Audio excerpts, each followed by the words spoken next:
Hello friend, फिर से आप सभी का एक न्यू वीडियो में स्वागत है। आज का वीडियो UG5 के लिए बहुत बहुत महत्वपूर्ण है, इसलिए वीडियो को शुरू से लास्ट तक बिना स्किप किए वीडियो में ध्यान देते हुए बने रहें। जैसा कि आप सभी को पोस्टर देखकर पता चल ही गया होगा कि ये वीडियो UG5 साइकोलॉजी ऑनर्स के सिलेबस से संबंधित है। जैसा कि बैनर में देख ही रहे हैं कि सिलेबस में हुआ कटौती, अब आएगा UG5 में 95% नंबर।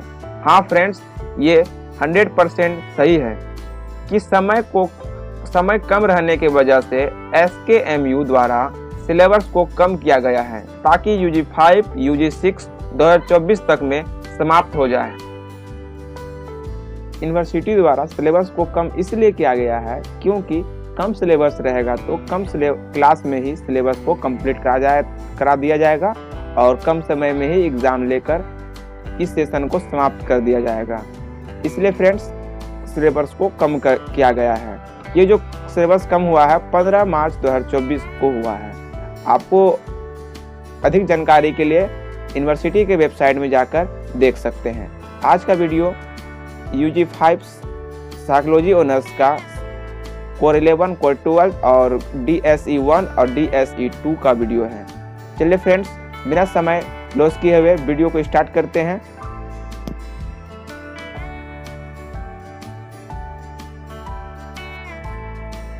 जैसा कि ये टेबल हर सेमेस्टर का सिलेबस में रहता है, पर इसकी जानकारी बहुत कम ही लोगों को होती है।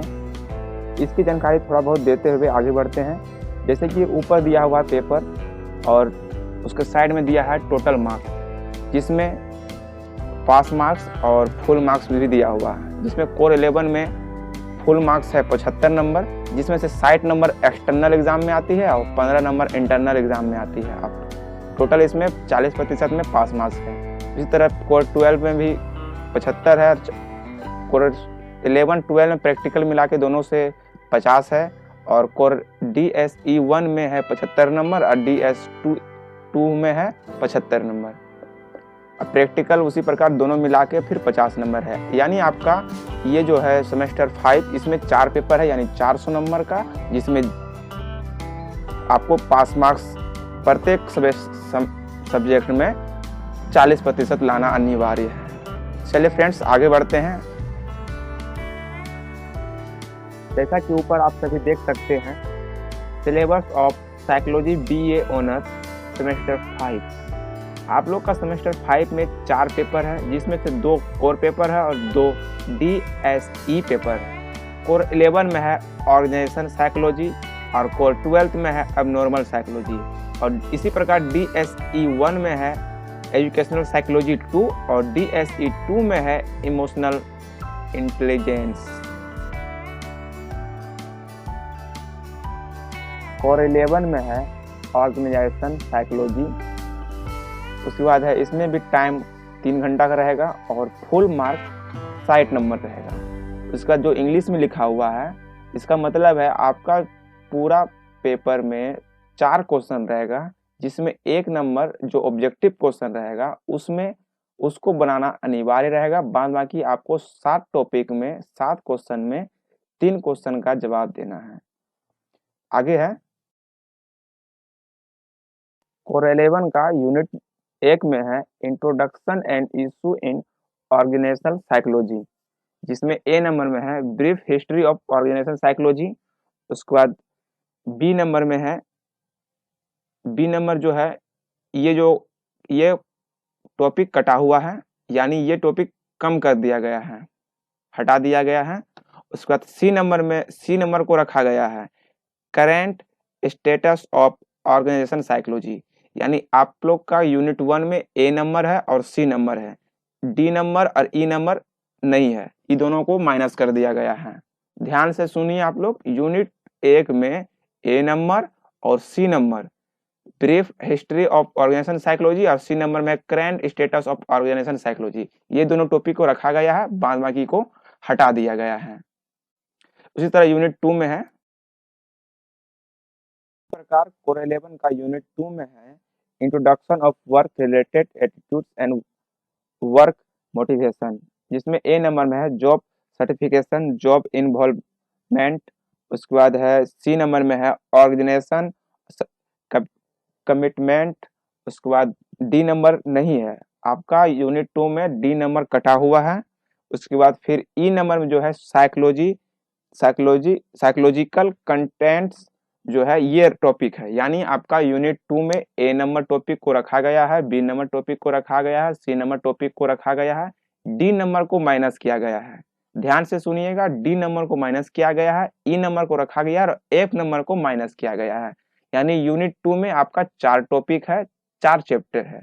A number, B number, C number, E number, D और एफ को माइनस किया गया है।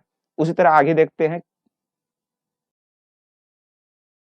कोर 11 का यूनिट 3 में है लीडरशिप, जिसमें से 4 टॉपिक दिया हुआ है।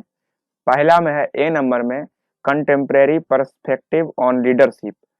ए नंबर में कंटेम्प्रेरी पर्सपेक्टिव ऑन लीडरशिप को रखा गया है। बी नंबर में जो है इसको सिलेबस से कम कर दिया गया है। उसके बाद जो सी नंबर में है इंडियन ऑन लीडरशिप, इसको रखा गया है। इंडियन ऑन लीडरशिप को सिलेबस में रखा गया है। डी नंबर जो है इसको सिलेबस से माइनस कर दिया गया है। यानी कोर 11 का यूनिट 3 में लीडरशिप में ए नंबर और सी नंबर को रखा है, बाद बाकी बी और डी को सिलेबस से कम कर दिया गया है, माइनस कर दिया गया है।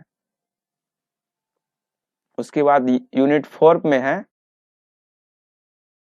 कोर 11 का यूनिट 4 में है पॉजिटिव ऑर्गेनाइजेशन बिहेवियर। इसमें भी 4 टॉपिक दिया हुआ है, A number, B number, C number, जिसमें से ए नंबर को रखा गया है और बी नंबर को रखा गया है, बाद में सी और डी को माइनस कर दिया गया है। यानी सी और डी को सिलेबस से कम कर दिया गया है।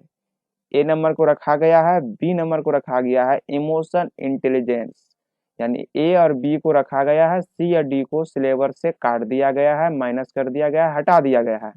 आप लोग ध्यान से ही जितना जो जो बताया जा रहा है उतना ही सिलेबस में लिखना है और नोट डाउन करना है, बाद बाकी सबको हटा दिया गया है। आपको अधिक जानकारी के लिए एसके मेन्यू यूनिवर्सिटी के वेबसाइट में जाकर चेक कर सकते हैं कि कौन सिलेबस में कौन टॉपिक को रखा गया है, कौन टॉपिक को काट दिया गया है। ये जो कटौती हुआ है 15 मार्च 2024 को हुआ है। उसके बाद है यूनिट 12 और 12th में है एबनॉर्मल साइकोलॉजी। इसमें टाइम रहेगा आप लोग का 3 घंटा और फुल मार्क्स जो रहेगा 60 नंबर रहेगा। इसमें भी सेम कंडीशन को रखा गया है। एक नंबर में जो ऑब्जेक्टिव क्वेश्चन आता है उसको बनाना कंपलसरी है, बाद में 7 क्वेश्चन में 3 क्वेश्चन का जवाब देना है, आंसर लिखना है आप लोग कॉपी में। उसके बाद आगे है एबनॉर्मल साइकोलॉजी में यूनिट 1। कोर 12 का यूनिट 1 में है डिफिनेशन ऑफ एबनॉर्मेलिटी, जिसमें से A number, B number, C number 3 topic दिया हुआ है। इसमें से 2 टॉपिक को रखा गया है और एक टॉपिक को काट दिया गया है, माइनस कर दिया गया है। पहला टॉपिक यानी ए नंबर को रखा गया है, उसके बाद बी नंबर को रखा गया है, सी नंबर को हटा दिया गया है। क्राइटेरिया को रखा गया है, क्लासिफिकेशन को रखा गया है। यूनिट 1 में ए नंबर कैटेरिया और बी नंबर क्लासिफिकेशन को रखा गया है, सी नंबर को सिलेबस से हटा दिया गया है, माइनस कर दिया गया है। आप लोग ध्यान दीजिएगा, ए नंबर और बी नंबर को रखा गया है, सी नंबर को माइनस कर दिया गया है। इसी तरह कोर 12 में यूनिट 2 पे है क्लिनिकल स्टेटस, जिसमें से ए नंबर को माइनस कर दिया गया है, बी नंबर को रखा गया है। बी नंबर में है dynamic of anxiety disorder. B number को रखा गया है, ए नंबर को माइनस कर दिया गया है, बी नंबर को रखा गया है, सी नंबर को रखा गया है, डी नंबर को माइनस कर दिया गया है, जिसमें से सी नंबर है clinical picture of conversion disorder and it's dynamic. यानी यूनिट 2 में ए और डी को माइनस कर दिया गया है, बी और सी को रखा गया है। आप लोग ध्यान से सुनिएगा, यूनिट 2 में ए और डी को माइनस किया गया है, बी और सी को रखा गया है। इसी प्रकार यूनिट 3 में यानी कोर 12 का यूनिट 3 में 3 टॉपिक दिया हुआ है, जिसमें से 3 टॉपिक में 2 टॉपिक को रखा गया है और 1 को माइनस कर दिया गया है। इसमें बी नंबर और सी नंबर को रखा गया है, बाद बाकी ए नंबर जो है इसको माइनस कर दिया गया है। ध्यान से सुनिएगा, यूनिट 3 में बी और सी को रखा गया है, ए नंबर को माइनस कर दिया गया है। आगे है कोर 12 का यूनिट 4 में 2 टॉपिक दिया हुआ है, जिसमें ए नंबर और बी नंबर। यूनिट 4 में ए नंबर को हटा दिया गया है सिलेबस से और बी नंबर को रखा गया है। ध्यान से सुनिएगा, कोर 12 का यूनिट 4 में ए नंबर को हटा दिया गया है सिलेबस से और बी नंबर को रखा गया है। आप लोग को जितना बताया गया है उतना ही पढ़ना है और अधिक जानकारी के लिए दुमका यूनिवर्सिटी का वेबसाइट में जाकर आप देख सकते हैं कि किस सिलेबस में किस टॉपिक को माइनस किया गया है और किस टॉपिक को रखा गया है। जिस प्रकार कोर पेपर यानी कोर 11 और कोर 12 का सिलेबस में कटौती हुआ है, उसी प्रकार प्रैक्टिकल का सिलेबस में भी कटौती हुआ है। इस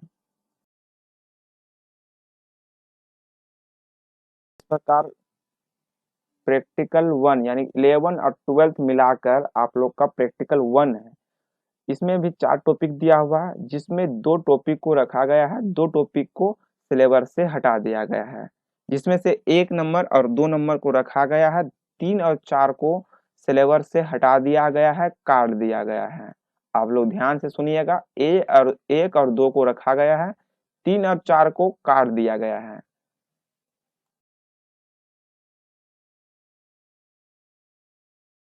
आज का वीडियो कोर 11 और कोर 12 से संबंधित था। उसी तरह नेक्स्ट वीडियो जो है साइकोलॉजी ऑनर्स सेमेस्टर 5 का DSE 1 पेपर और DSE 2 पेपर और साथ ही प्रैक्टिकल का संबंधित सिलेबस का वीडियो रहेगा, जिसमें किस टॉपिक को रखा गया है और किस टॉपिक को हटाया गया है पूरी जानकारी देते हुए बताया जाएगा। इसलिए फ्रेंड्स, अगर अभी तक आप चैनल को सब्सक्राइब नहीं किए हैं तो चैनल को सब्सक्राइब करें और साथ ही बेल आइकन दबाएं, ताकि आपको वीडियो जैसे अपलोड हो नोटिफिकेशन सबसे पहले पहुंचे। और इसी तरह जानकारी के लिए चैनल पर बने रहें। ठीक है फ्रेंड्स, मिलते हैं नेक्स्ट वीडियो में। आज के लिए इतना ही, धन्यवाद।